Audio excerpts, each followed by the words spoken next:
Hello students, आज हम करेंगे कैश बुक 11th क्लास का second topic double column cash book. ठीक है. What do you mean by double column cash book? It is also called two column cash book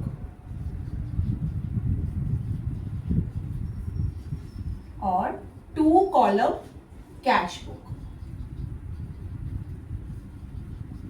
मेरी last video में simple column cash book that is one column cash book है जिसमें हम सिर्फ cash account, it is just like a cash account, simple column cash book. उसमें हमारा क्या था, जितना भी हम रिसिप्ट करते हैं, whatever we received in cash, it is recorded into debit side of cash book, and whatever we paid in cash it's recorded on the credit side of cash book.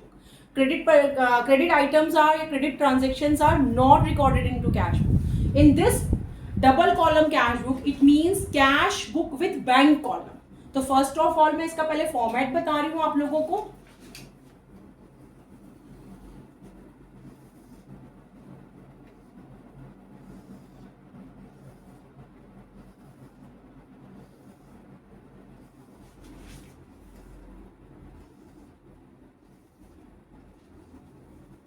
That is date, particulars, LF that is ledger folio, cash, bank. Just like cash book, cash has debit, it's a debit balance, debit column of the cash book, same as debit column of bank account also. Date, particulars, LF, cash, bank. That means cash book with bank column.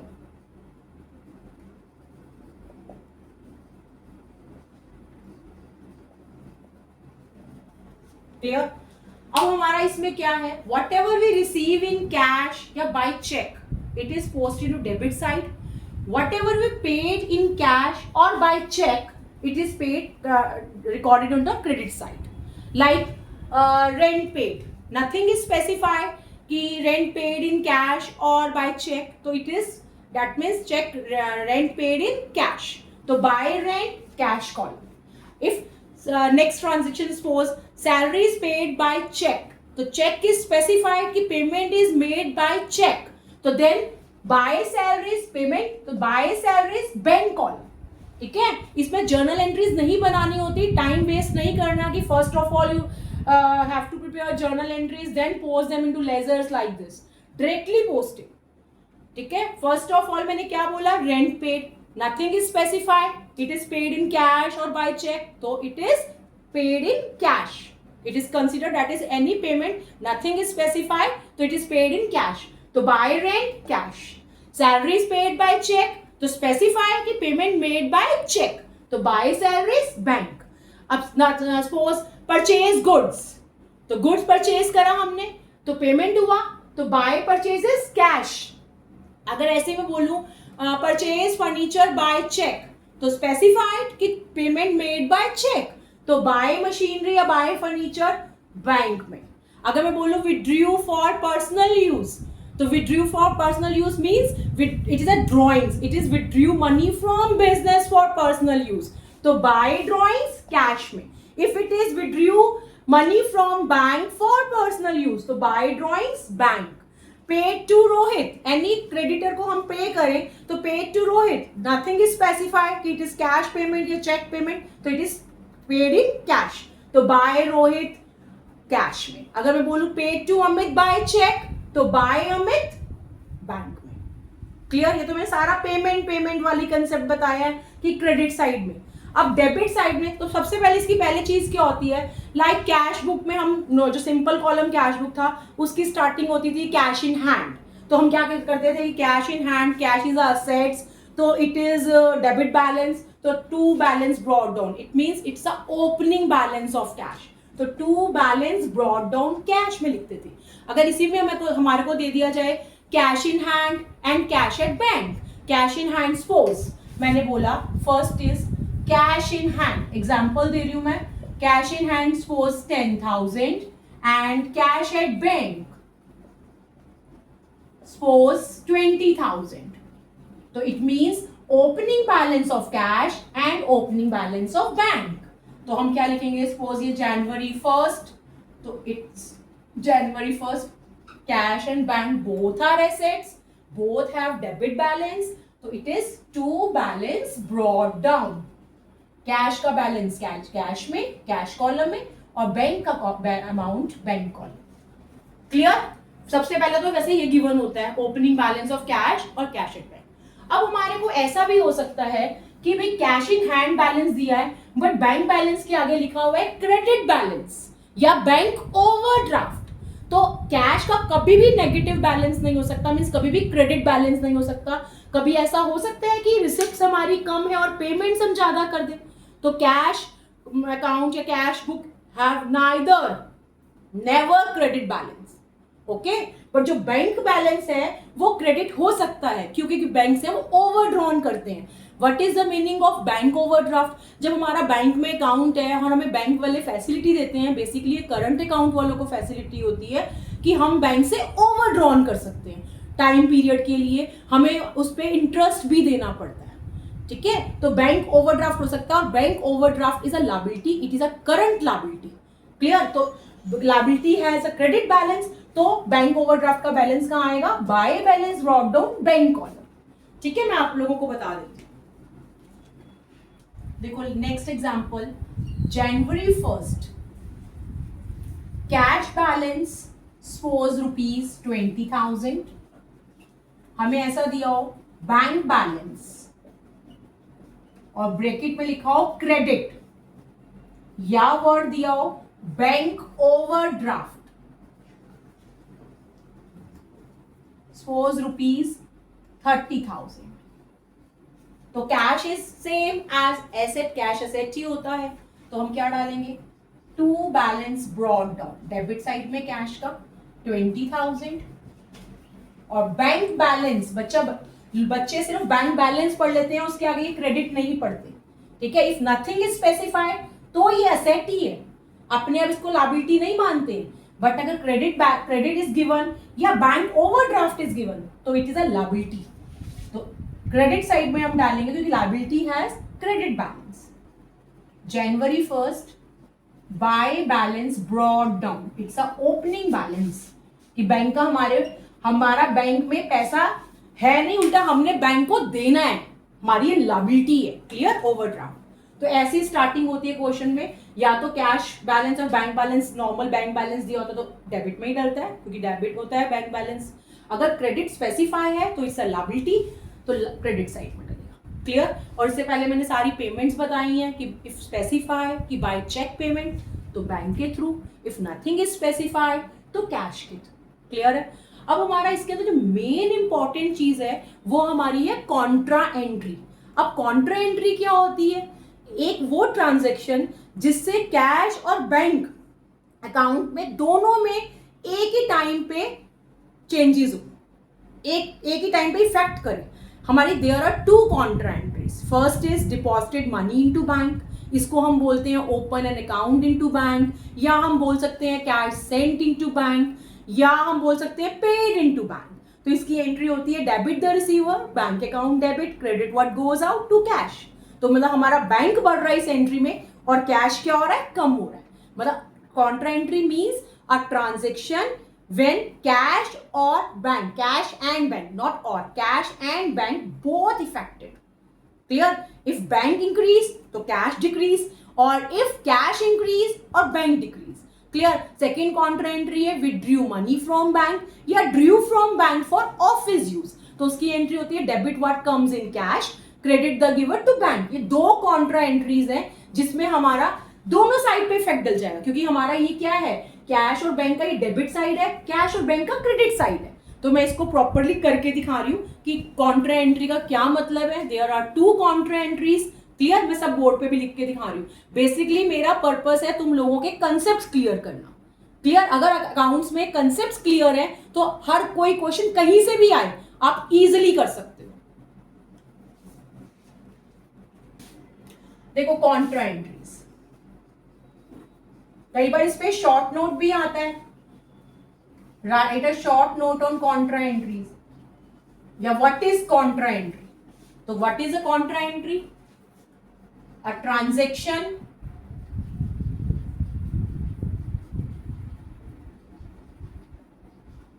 which affects both means cash account as well as bank account at the same time. At the same time means if bank increase then cash reduce या decrease.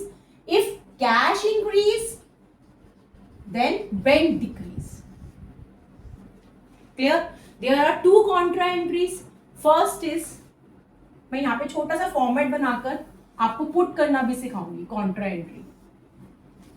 शुरू के questions करोगे तो Contra entry को बेशक working में लिख के देन पुट कर लेना, क्योंकि बहुत बच्चे ये मिस्टेक करते हैं. It's a date, same format, particulars, LF, cash, bank, date, particulars, LF, cash, bank. Clear? तो फर्स्ट कॉन्ट्रा एंट्री इज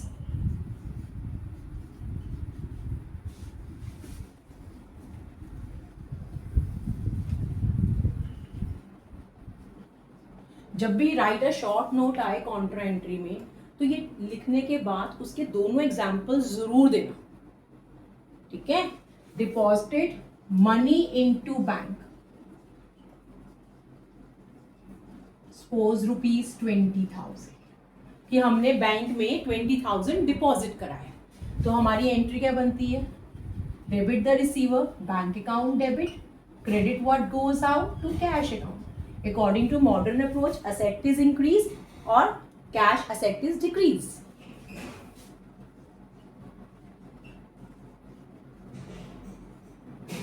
अब देखो इसको पुट कैसे करेंगे.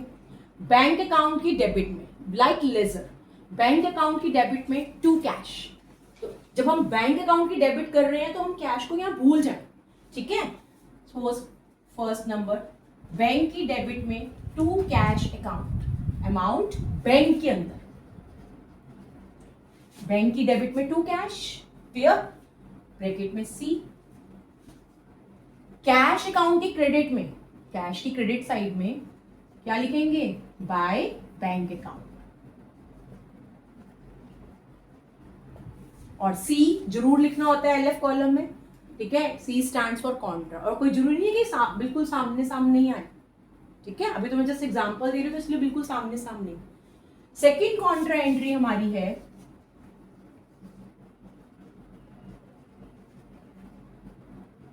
withdrew money from bank, not for personal use. Okay?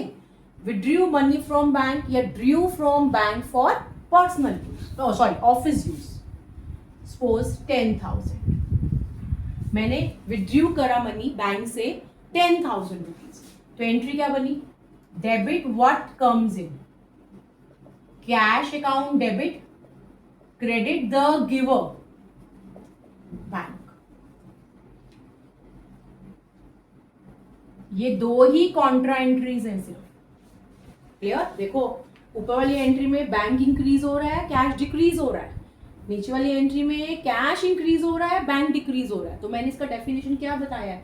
A transaction which effects both cash account as well as bank account at the same time. Clear? But vice versa. कैसे? If bank increase तो cash decrease, अगर cash increase तो bank decrease. तो there are two contra entries. अब how it is put, कैसे put करेंगे इसको, कैसे पोस्ट करेंगे लेजर में? कैश अकाउंट की डेबिट में, कैश अकाउंट की डेबिट में क्या डालेंगे? To bank account. कैश की डेबिट में bank, to bank account cash के कॉलम में. बैंक अकाउंट की क्रेडिट में by cash account. Bank account की क्रेडिट तो बैंक में कॉलम, बैंक अकाउंट में अमाउंट आएगा. क्लियर है? कोई डाउट? क्लियर? इसको साथ साथ अपना नोट कर लो प्रॉपरली, इजिली वीडियो पॉज कर करके आप नोट कर सकते हो। ये कंसेप्ट अगर आप रखोगे लिखकर प्रॉपर, तो पेपर से पहले आप कंसेप्चुअली अपना प्रॉपरली रिवाइज कर लोगे तो आराम से क्वेश्चन कर पाओगे, ठीक है? बट उससे पहले, पेपर से पहले प्रैक्टिस जरूर करनी है। बस सोचना खाली कंसेप्ट पढ़ के चले जाएं और पेपर में सीधा क्वेश्चन अटेम्प्ट करेंगे, वो नहीं हो पाएगा।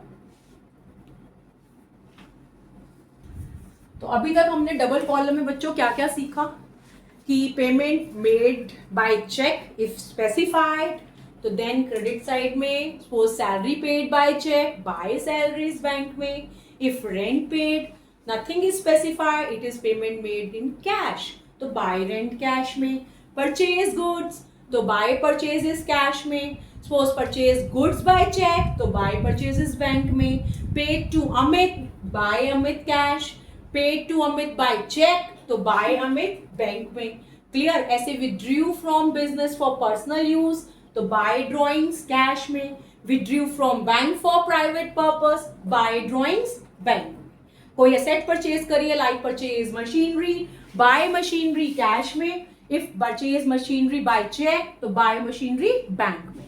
उसके बाद हमने पढ़ लिया था कि कैश बैलेंस और बैंक बैलेंस दिया हो तो it's both are assets, assets have debit balance तो it starts from two balance brought down, cash का बैलेंस कैश कॉलम में, बैंक का बैलेंस बैंक कॉलम में। फिर हमने पढ़ा कि कैश का तो डेबिट बैलेंस ही होता है क्योंकि cash is always assets, clear? Cash का कभी भी क्रेडिट बैलेंस नहीं हो सकता, बट बैंक का हमारा डेबिट भी हो सकता है क्रेडिट भी हो सकता है, बट नथिंग इज स्पेसिफाइड तो डेबिट ही होता है। अगर स्पेसिफाई हो उसके आगे क्रेडिट या बैंक ओवरड्राफ्ट तो वो क्रेडिट है ओपनिंग, क्लियर? क्योंकि bank overdraft is a liability, ठीक है? और करंट लायबिलिटी है, ये rule of debit and credit में कई बार पूछा जाता है, क्लियर? अगली वीडियो में देखेंगे rule of debit and credit topic कराएंगे, ठीक है? फिर मैंने बताया कॉन्ट्रा एंट्रीज। कॉन्ट्रा एंट्रीज क्या थी हमारी कि a transaction which effects both cash as well as bank account, clear?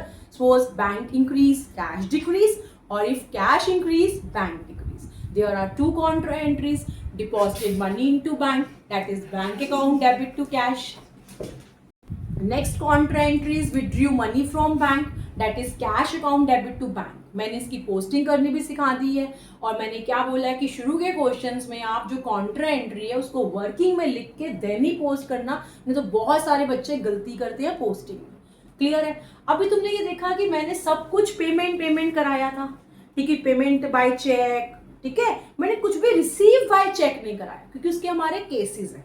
क्या केस है? लाइक मैंने बोला मेरे को आज चेक रिसीव हुआ किसी पर्सन से, ठीक है? अब उसमें टू केसेस बेसिकली हैं कि मैंने क्या सेम डे डिपॉजिट कर दिया बैंक में, तब क्या होगा? अगर मेरे को चेक आज रिसीव हुआ मैंने अनदर डे डिपॉजिट किया तब क्या होगा, ठीक है? और अगर मैंने चेक रिसीव किया और उसके बारे में कुछ बोला ही नहीं गया कि कब डिपॉजिट कराया तब क्या होगा, क्लियर है? तो ये बेसिकली हमारा चेक रिसीव का केस है। जब भी हम चेक रिसीव करेंगे from any customer, from any debtor या फॉर गुड सोल्ड के लिए या सपोज कोई इनकम रिसीव के लिए चेक रिसीव किया है, जब भी हमने चेक रिसीव करना है अगर उसके आगे नहीं लिखा deposited same day into bank या बैंक्ड, तो हमें आगे उसको ढूंढना है क्वेश्चन में कि वो कब डिपॉजिट कराए, ठीक है? इफ नथिंग इज गिवन कि कब डिपॉजिट कराया है तो तब हम कंसीडर कर लेंगे कि सेम डे डिपॉजिट।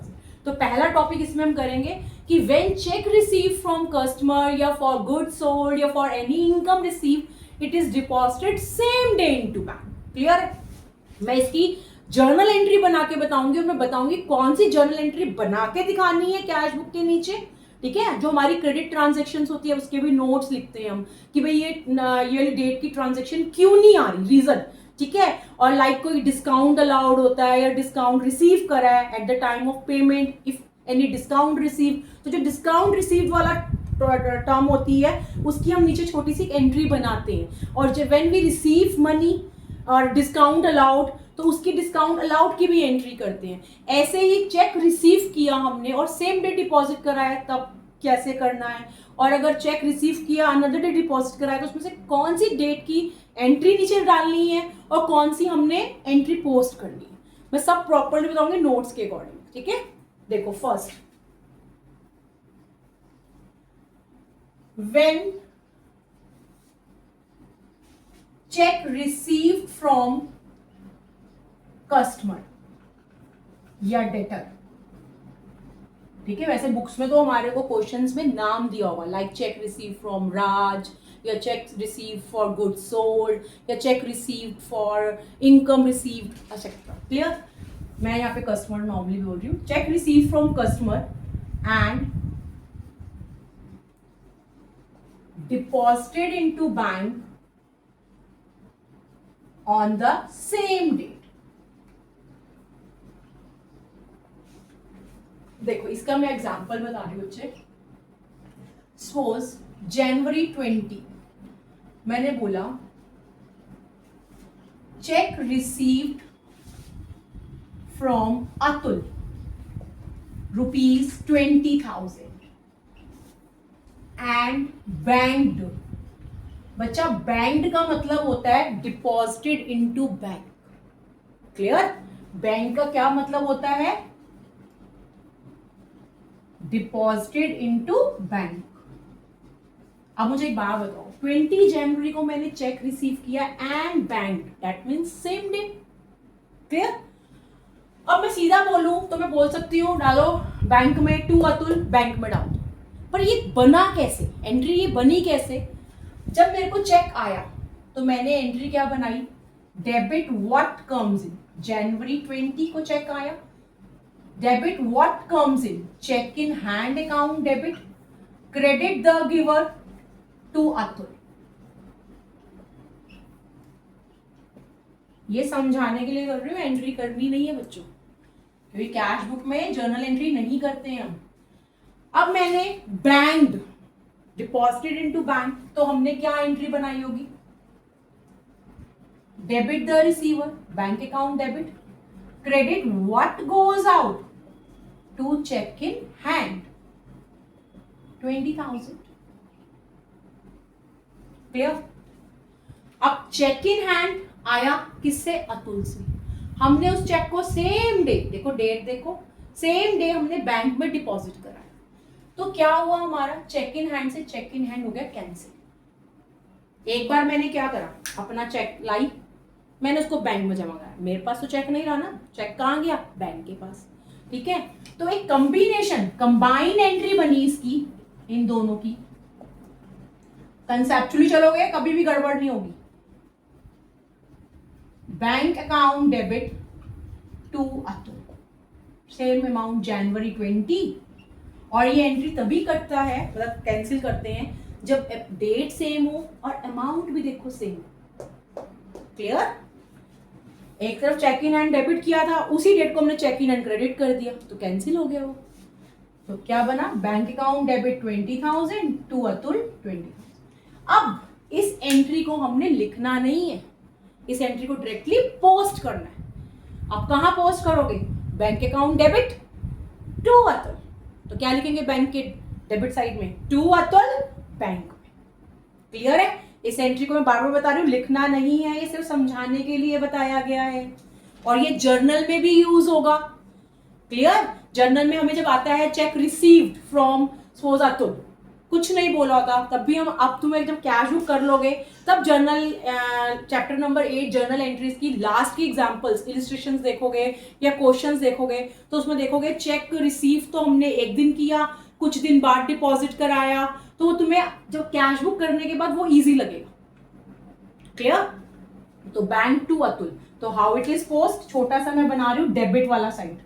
ये देखो, ये बैंक कॉलम, ठीक है, और ये कैश कॉलम LF, और मैंने क्या डाला? टू अतुल अमाउंट बैंक में। क्लियर? अगर मैं यहां पे लिखती cheque receive for good sold and bank, तो हमारी एंट्री क्या बनती? Debit what comes in, cheque in hand account debit, credit all incomes and gain to sales. Clear? अगर फिर मैं डिपॉजिट करती सेम डे, तो bank to cheque in hand, तो कैंसिल होकर एंट्री क्या बन जाती? बैंक टू सेल्स, तो हम डायरेक्टली पुट करते टू सेल्स बैंक में। अगर मैं लिखती commission receive by cheque and bank या deposit into bank on same day, तब क्या एंट्री बनती? Cheque in hand to commission, debit what comes in, credit all incomes and gains, फिर डिपॉजिट करने का bank to cheque in hand, तो combined entry क्या बन जाती? Bank to commission. क्लियर? तो टू कमीशन बैंक। तो बेसिकली ये वाला कंसेप्ट क्या हुआ कि चेक रिसीव करा है हमने, किस लिए? फ्रॉम कस्टमर, कोई गुड्स वगैरह पहले क्रेडिट में सेल किए होंगे, for goods sold immediately sale किया और चेक आ गया, ठीक है, या for any income receive and banked that is deposited into bank on the same date. Clear है? अब अगला टॉपिक हम करेंगे कि चेक रिसीव फ्रॉम कस्टमर एक डेट पे और डिपॉजिटेड अनदर डेट। क्लियर है? Second case, when check received from customer, बच्चा मैं ये बार बार फ्रॉम कस्टमर ही दे रही हूं, but check receive from customer या डेटर या फॉर गुड सोल्ड या फॉर एनी इनकम रिसीव के लिए भी हो सकता है। क्लियर है? बेसिकली चेक रिसीव का कंसेप्ट कर रहे हैं हम। When check receive from customer and deposited into bank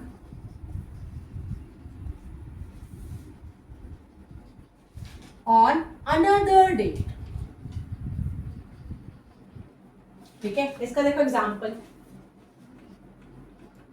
suppose अप्रैल 5 मैंने बोला check receive from Rohit ₹10,000। Clear?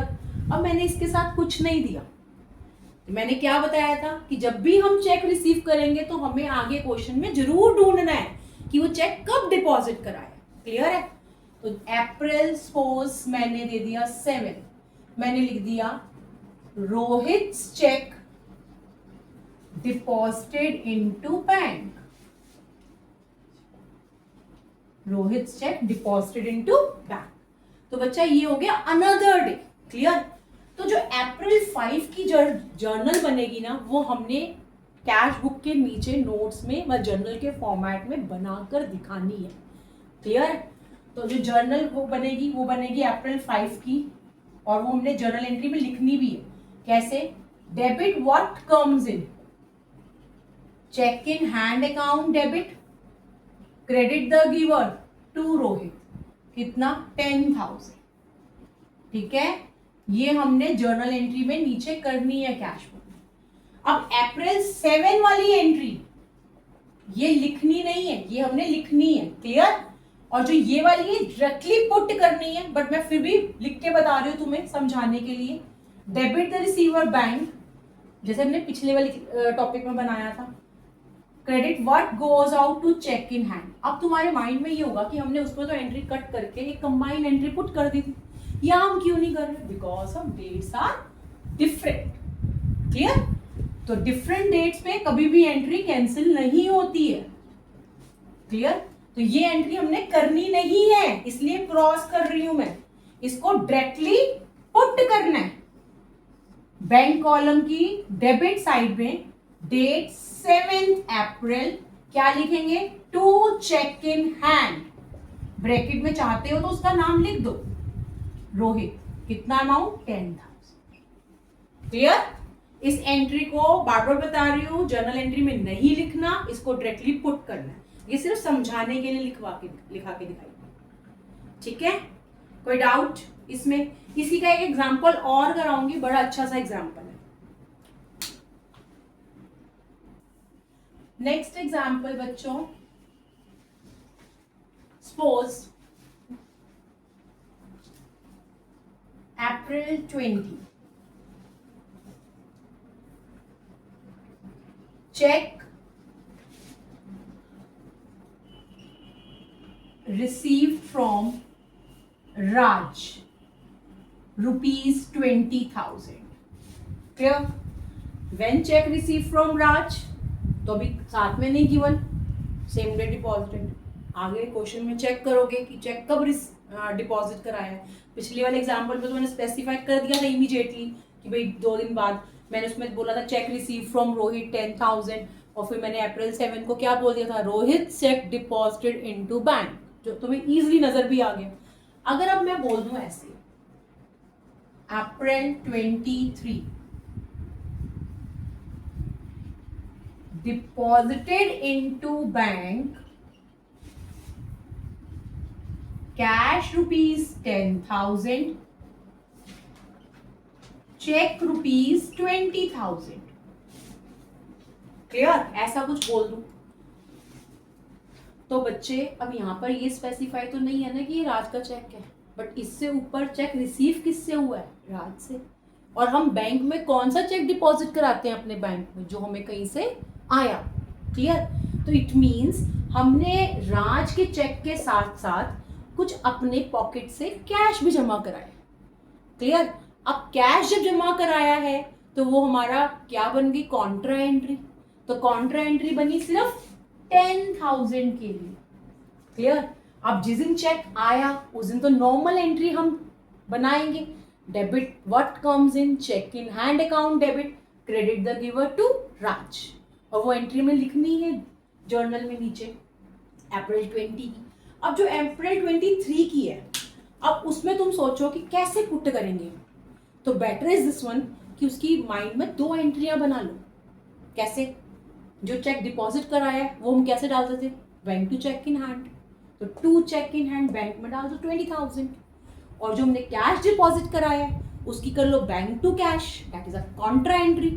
ठीक है? तो अगर तुम मैं मिक्सअप बनाऊं कि bank account debit 30,000, to cash 10, to cheque in hand 20। ठीक है? बनने को बना सकते हैं कंबाइन एंट्री, बट कंफ्यूजन हो सकती है बच्चों को, तो इसलिए इजी करने के लिए क्यों ना हम इस दोनों को अलग अलग एंट्री बना के मन में पुट कर लें। तो देखो डायरेक्टली पुट कैसे करेंगे, मैं इसकी पुट करना सिखा रही हूं।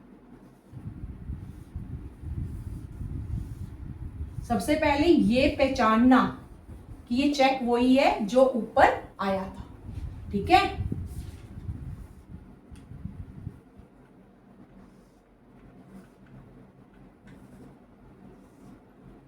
It's a cash column, it's a bank column. It is cash, it is bank. Clear?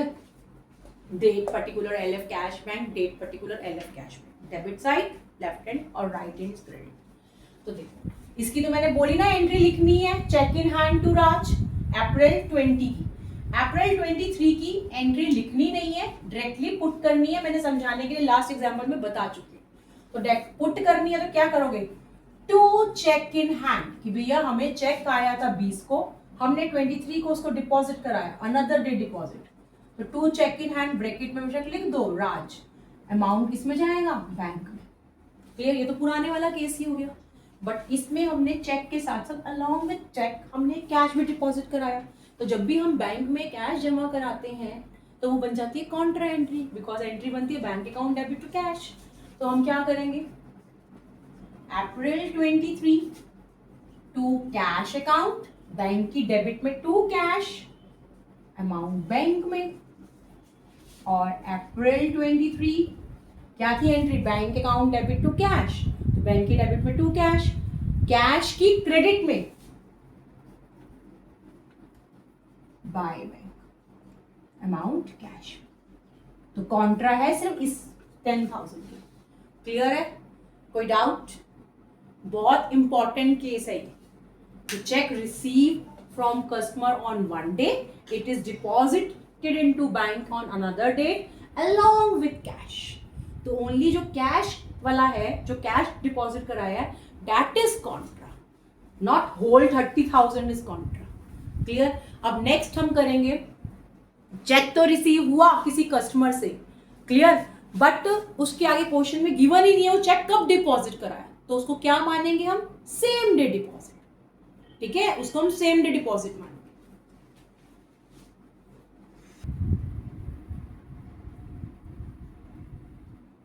Next case, when check received from customer and nothing is given into question कि when this check is deposited into bank, तो then it is considered that check is deposited on the same day into bank, तो same as first case।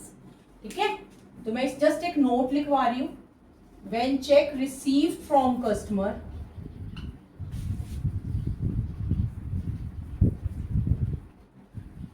and nothing is given into question about when it is deposited into bank. क्या consider करेंगे? That cheque is deposited on the same date. It is considered that check is deposited on the same date. So same as first case. Suppose check received from Atul, ठीक है, उसके बाद नीचे कुछ नहीं दे रखा कि अतुल का चेक कब डिपॉजिट कराया. क्लियर? तो हम क्या करेंगे, हम ये मानेंगे सेम डे डिपॉजिट. तो क्या होगा, bank to Atul, through Atul bank में. क्लियर? कोई डाउट? अब नेक्स्ट करेंगे हम डिसऑनर ऑफ चेक. बड़ा इंपॉर्टेंट टॉपिक है ये भी, कि डिसऑनर ऑफ चेक, जब हमें चेक रिसीव हुआ वो भी डिसऑनर हो सकता है, जब हमने किसी को पेमेंट करी चेक के थ्रू वो भी टेक्निकल ग्राउंड मतलब हमें वापस आ सकता है. तो दोनों केस करेंगे, चेक डिसऑनर हुआ.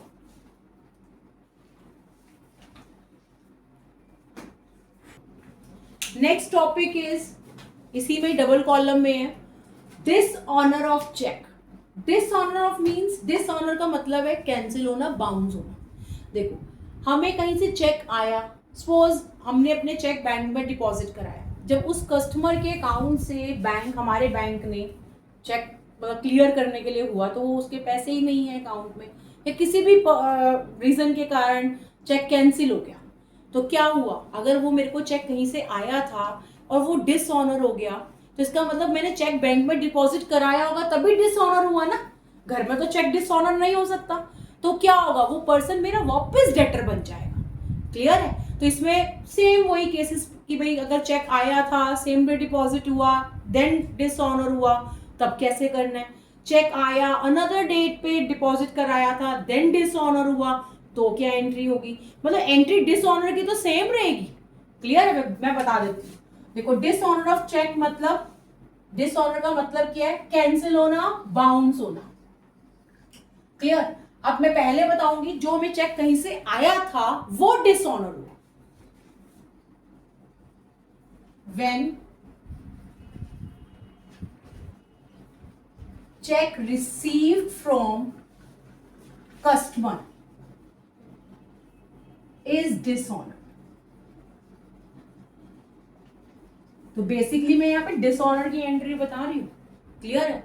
देखो, अगर मुझे चेक आया, अगर मैं नॉर्मल पीछे चली वापस कि चेक आया, सेम डे डिपॉजिट कराया, तो मैंने करा बैंक टू दैट पर्सन. ठीक है, पहले मैंने पुट कर दिया होगा टू, सपोज नाम ले लेते हैं अमित, टू अमित, बैंक में डाल दिया. क्लियर है?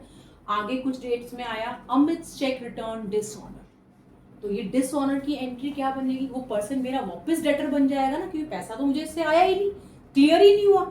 हाँ, हमने यहाँ बैंक बढ़ा दिया था अपना कि हमने माना कि हमारे अकाउंट में चेक क्लियर हो गया, आ गया, बट वो बाद में पता चला, बैंक ने हमें भेजा इन्फॉर्मेशन कि भाई आपका वो चेक जो जिससे आया था वो डिसऑनर हो गया. क्लियर है? तो क्या होगा, वो कस्टमर अकाउंट डेबिट, कि वो मेरा वापस डेटर बन गया कि मैंने उससे पैसा लेना है. क्रेडिट द गिवर, यहाँ पे बैंक क्यों किया मैंने, क्योंकि बैंक ने मेरे अकाउंट में बढ़ाया था पैसा.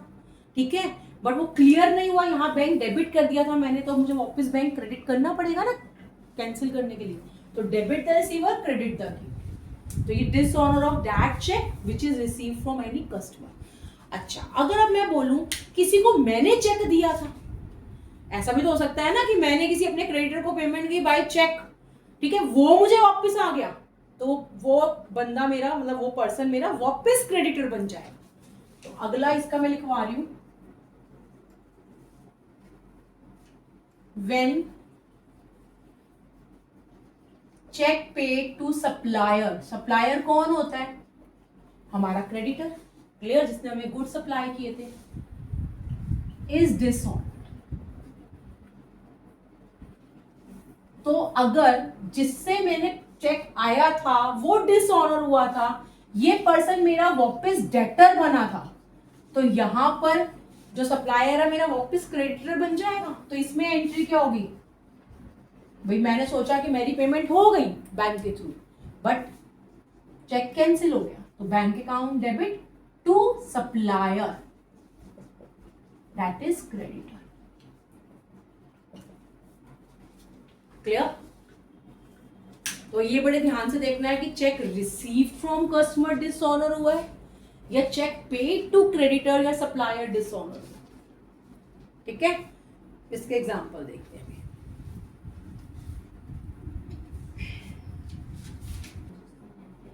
देखो हम एक एग्जांपल देखते हैं। सपोज अप्रैल 10 मैंने लिखा चेक रिसीव्ड फ्रॉम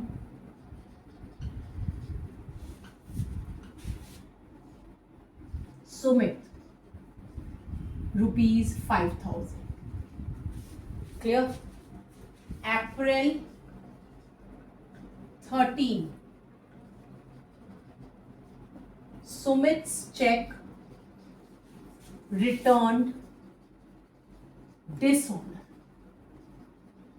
अब तुम्हारे माइंड में ये आ रहा होगा कि चेक रिसीव किया था सुमित से, उसके साथ नहीं लिखा बैंक या deposit to bank on same date.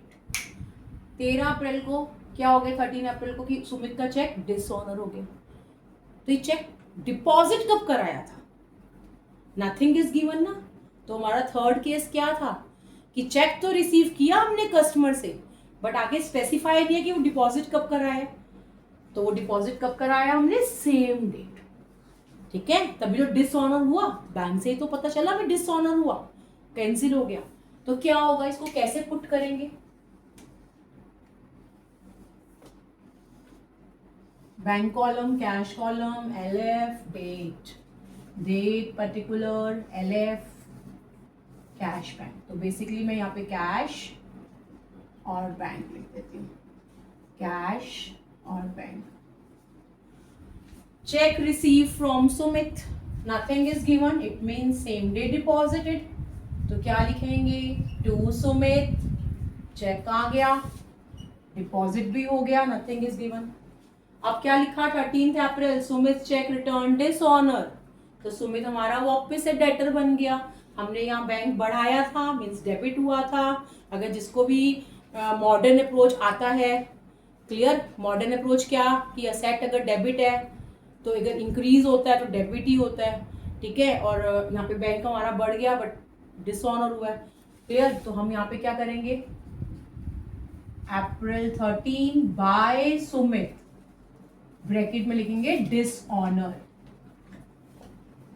कितना, 5,000। क्लियर। अगर अब मैं इसी में एक एग्जांपल और दूं, ये देखो नीचे मैं लिखूं अप्रैल 15, ये एग्जांपल नंबर 2 है। चेक रिसीव्ड फ्रॉम मोहित ₹10,000। ठीक है, अप्रैल 17 मैं बोलूं मोहित चेक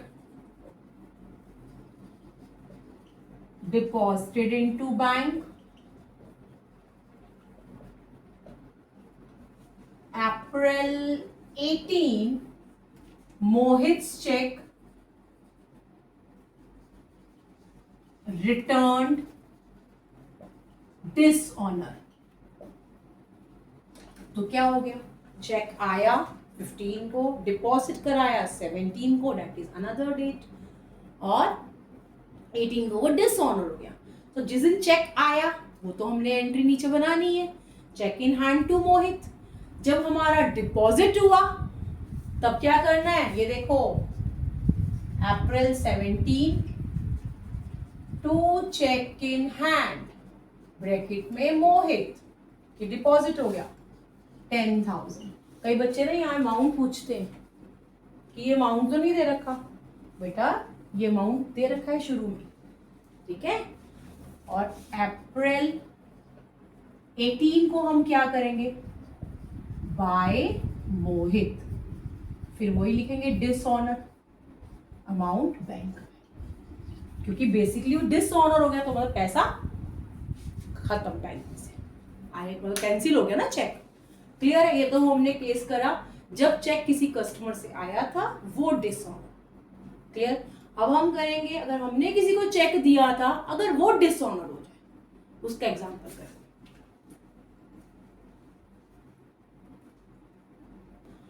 अब हम नेक्स्ट करेंगे बच्चों, आपको लोगों को लग रहा होगा ये वीडियो लंबी जा रही है, बट इसमें आपका डबल कॉलम के सारे कंसेप्ट्स, अगर ये आपको सारे कंसेप्ट्स क्लियर हैं तो आप डबल कॉलम कैश फ्लो का कोई भी क्वेश्चन इजीली कर सकते हो अपनी बुक में से।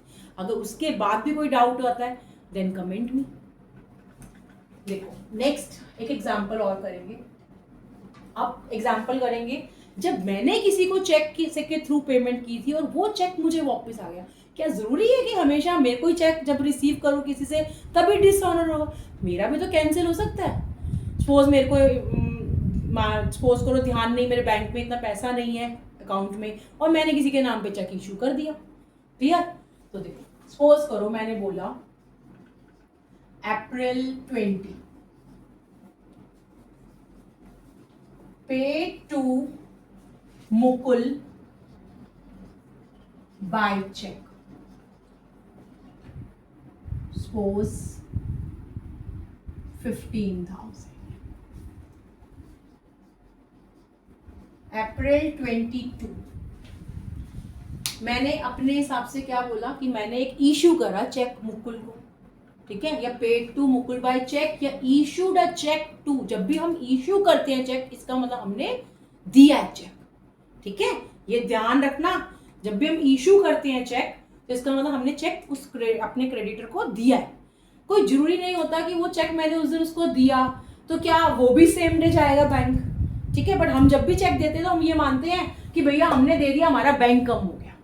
क्लियर? बट अगर सपोज करो उसने बैंक में चेक जमा कराया, वो चेक डिसऑनर हो गया तो चेक वापस आ जाएगा, वो बंदा मेरा पर्सन मेरा वापस क्रेडिटर बन जाएगा। क्लियर? अब मैंने दे दिया सपोज करो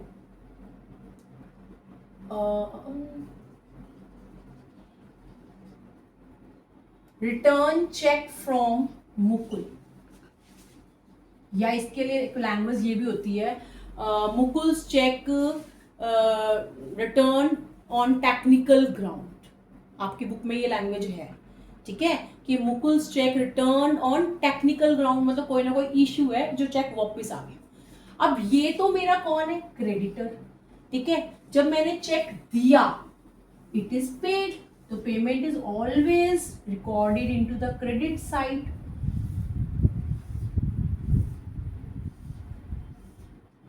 cash bank, cash bank.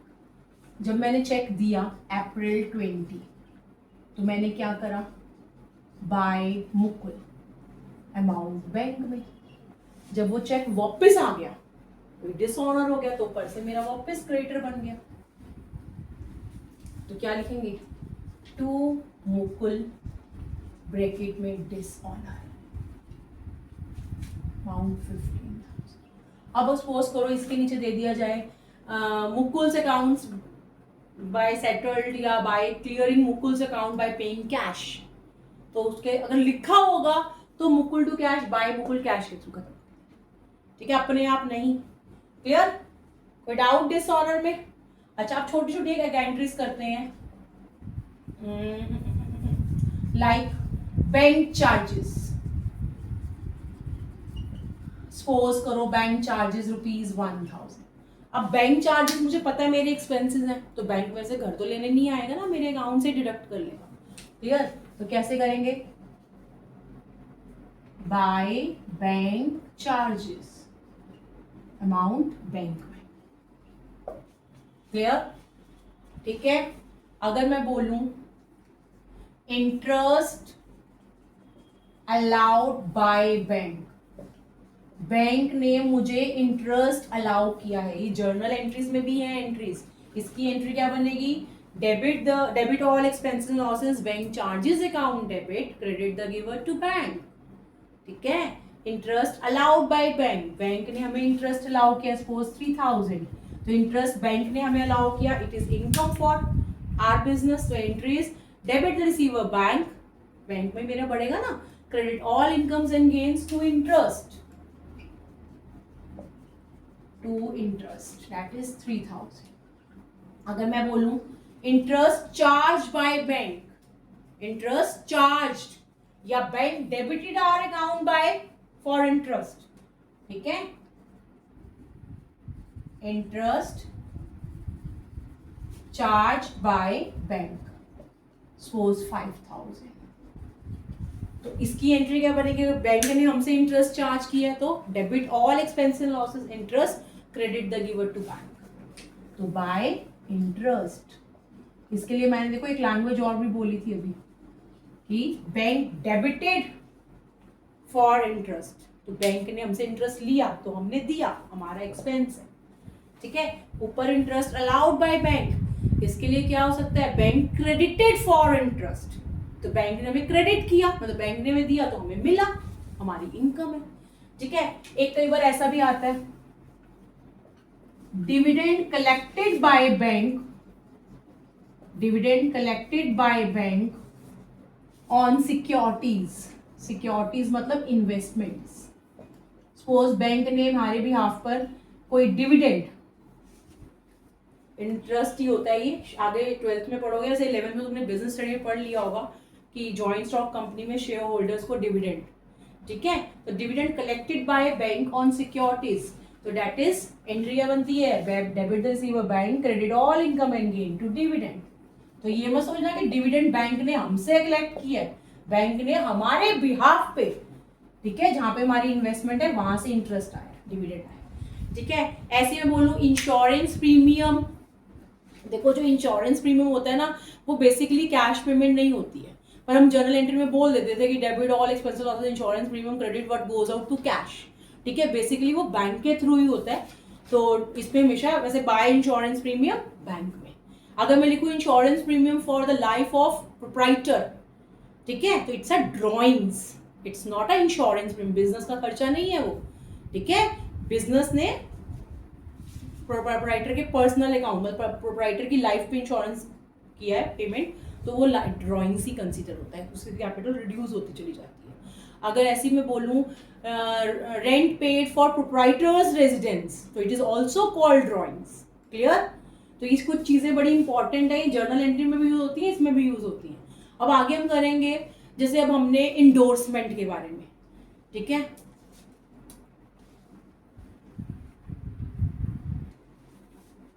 Next topic है इंडोर्समेंट, इंडोर्समेंट ऑफ चेक। ये क्या होता है endorsement? What do you mean bye endorsement? Endorsement होता है कि मुझे अपने किसी कस्टमर से चेक आया, वो मैंने अपने किसी क्रेडिटर को ट्रांसफर कर दिया, ठीक है, मतलब without depositing this cheque into my our bank account, it is directly transfer to our creditor, ठीक है। तो इस केस में हमारी कैश बुक में तो पोस्टिंग होगी नहीं, क्लियर, बस नीचे जर्नल एंट्री बनेगी। इसमें चेक रिसीव हुआ, ठीक है, अभी तक हमने पढ़ा था चेक रिसीव हुआ, नीचे कुछ नहीं दे रखा उस चेक के बारे में, तो क्या मान लोगे कि सेम डे डिपॉजिट है, ठीक है।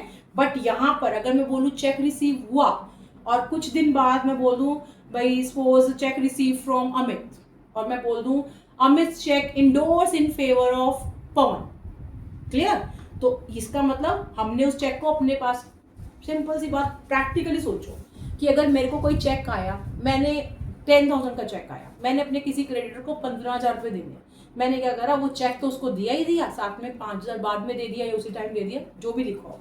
तो अगर वो चेक मैंने अपने क्रेडिटर के नाम पे ट्रांसफर कर दिया, उसी को पकड़ा दिया, तो वो मैं अपने अकाउंट में क्यों डालूंगी, ठीक है। इंडोर्समेंट का मतलब क्या है? Transfer of cheque which is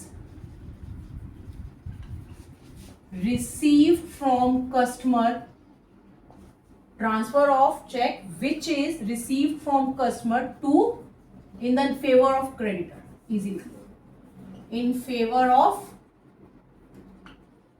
creditor, clear है।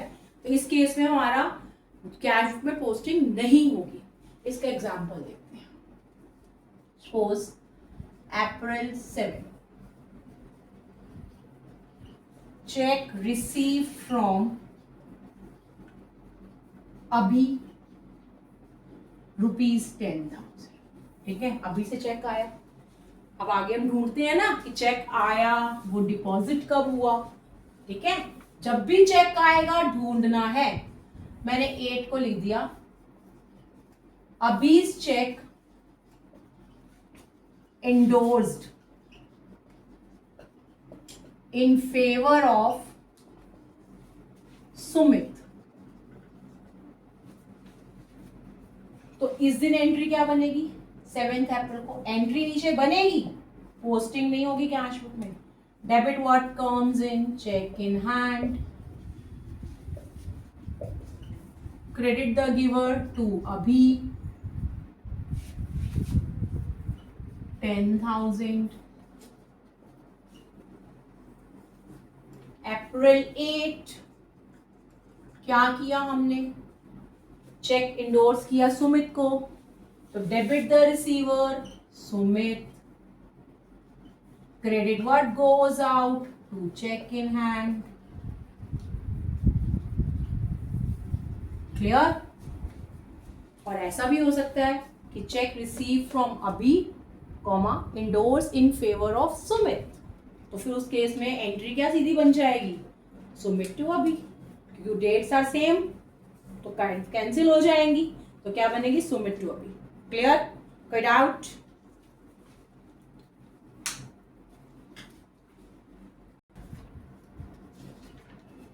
एक एग्जांपल हम और देखेंगे। Suppose sold goods for ₹30,000, out of it ₹20,000 banked. क्या मतलब हुआ? हमने गुड्स तो सेल कर रहे थे 30,000 में, उसमें से 20,000 banked, that is deposited into bank.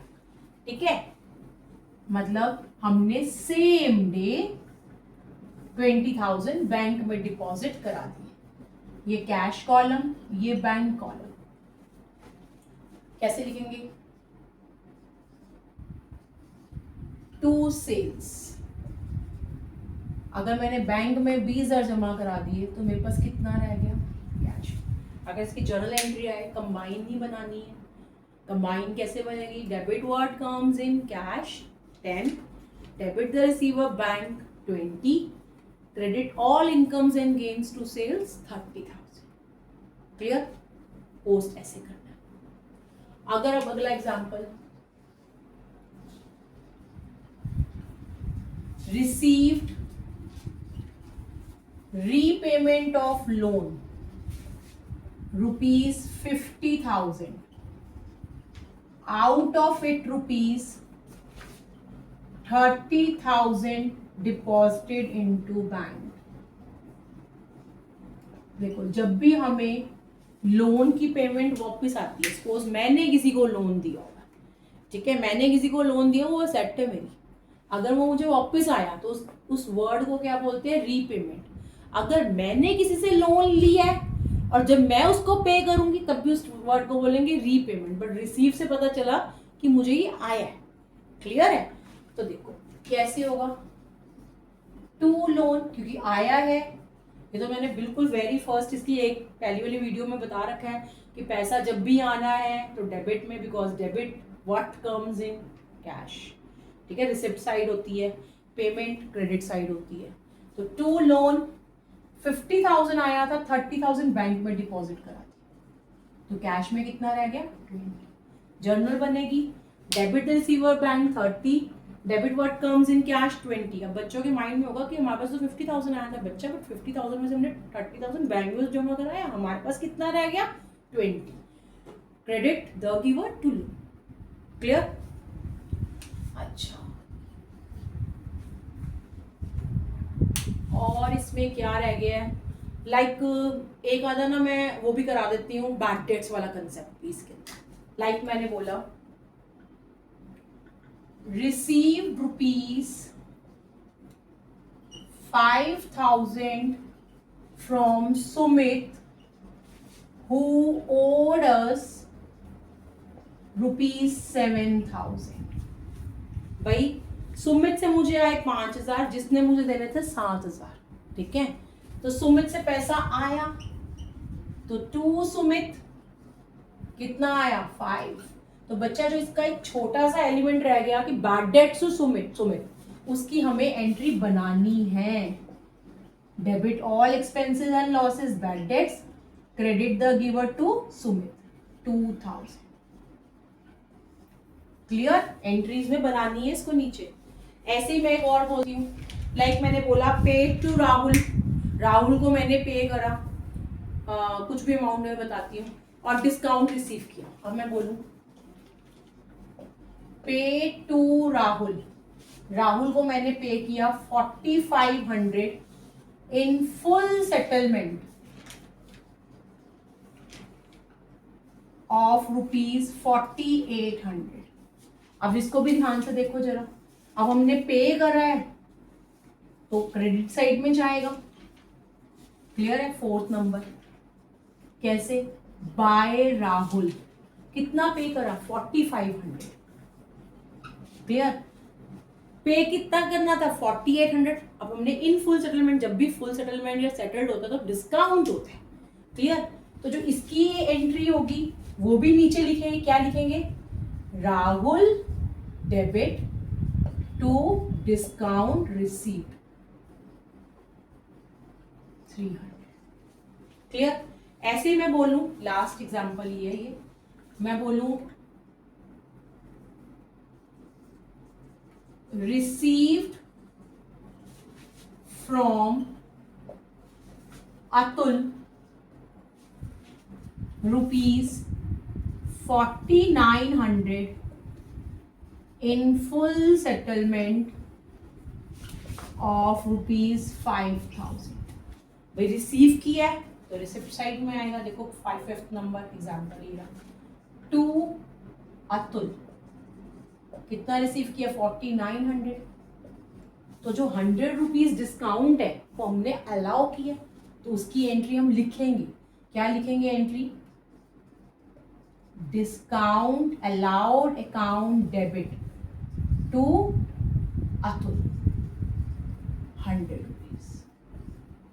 ऐसे ही मैं बोलूं कि receive from Raman whose account was return over as bad debts last year, तो जिसको हमने पहले बैड डेट्स मान लिया था वो रिकवर्ड हमें हो रहा था, it's called bad debts recovered. तो 2 बैड डेट्स रिकवर्ड कैश में। क्लियर? आई होप कि आप लोगों को जितना भी मैंने डबल कॉलम कराया है सारे आपके कंसेप्ट कवर अप हो गए होंगे। ठीक है? इसके बाद भी अगर आपको कोई डाउट है तो प्लीज कमेंट मी, मैं फिर देन आपको डाउट क्लियर कर दूँ। क्लियर? Thank you.